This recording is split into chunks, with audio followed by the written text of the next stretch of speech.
Hamas by Maryum. Hamas originated from Palestine.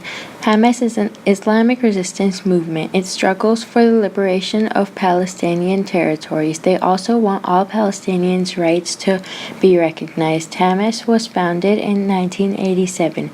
After the first Intifada, it emerged as an armed resistance against Israel. The founder of Hamas was Sheikh Ahmed Yassin. Abdel Aziz al-Rantisi was his successor. In 2007, Mahmoud Abbas and strongman Mohammed Dahlan won the election and became the new leaders of Palestine. Now, senior Hamas leader is Khalid Mashal and the prime minister is Ayman al-Zawahiri. The leaders of this group played a huge role in the election of 2006 because of Dawa.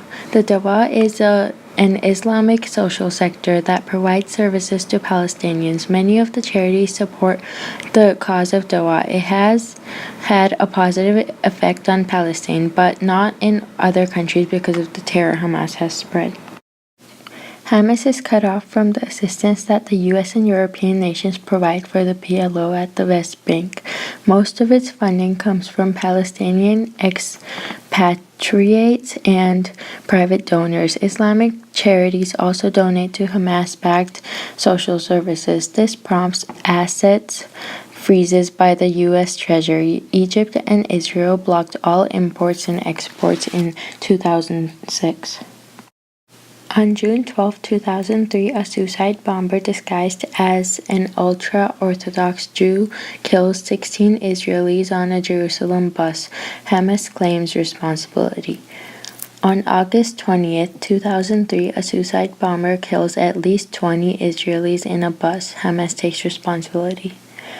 On August 31, 2004, Hamas claims responsibility for explosions on two buses in Israel's city of Beersheba that killed at least 14 and wounded more than 80. Hamas members use guns for everyday protection. They use bombs and rockets. The bombs are either planted underground or on a person for suicide bombing missions. The rockets are launched to the place they want to hit from an estimated distance. They transport their weapons using ships. They use the same kind of rockets on every attack, and they also use body bombs or handmade explosives. I interviewed my dad. His name is Khalid. He's 58 years old. How has your life changed by terrorism? Throughout history, there have always been fights among countries, although some people take it to extreme levels and create difficult conditions for innocents to live in. As a young Middle Eastern man living in the United States, I received a lot of criticism because of my race, but as I grew older here, I gained a lot of respect that every man deserves. What impact have you seen in the U.S.? After the 9/11 attacks, the security here has gotten stricter. The government has started to put limited trust in other countries. They make sure that America is living an unharmed lifestyle. How has terrorism impacted the economy? Terrorism has made trade more difficult. Some resourceful countries could be a possible threat, but we cannot trust them all enough to import and export goods. What does the war on terrorism mean to you? To me, war on terrorism means the ability to keep away fear from the people. The government is assuring the people that they are doing everything possible to get rid of terrorism. Do you think the current counter-terrorism policies of the government and security services are effective in preventing terrorism? I think that the policies are very helpful, but I still disagree with some tactics like drones that makes terrorism spread to more people who are victimized. What is your opinion on gun control and terrorism?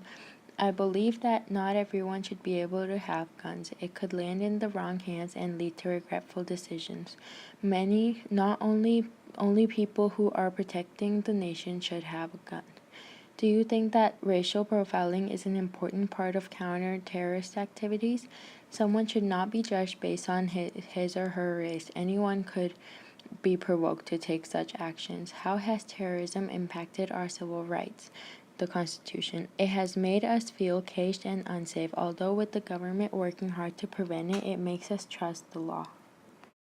While Hamas thinks they are helping their own country, they bomb and destroy places full of innocents in Israel, which leads to Israel retaliating. Their actions don't help either of their countries.